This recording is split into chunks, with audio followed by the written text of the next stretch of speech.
मित्रांनो, कोयना धरणाची कॅपॅसिटी जवळपास 105 टीएमसी इतकी आहे.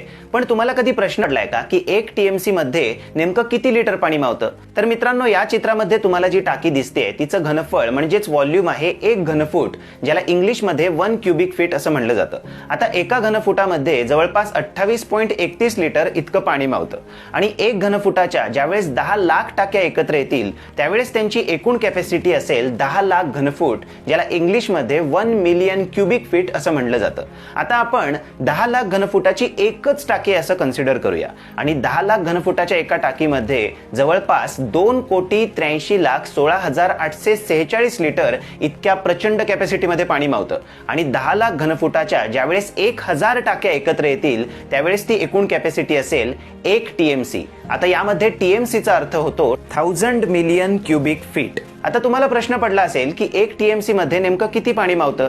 तर मित्रांनो, 1 टीएमसी मध्ये तब्बल 28 अब्ज 31,68,46,592 लिटर इतक्या प्रचंड कॅपॅसिटीमध्ये पाणी मावतं. आता कोयना धरणाची एकूण कॅपॅसिटी आहे जवळपास 105 टीएमसी.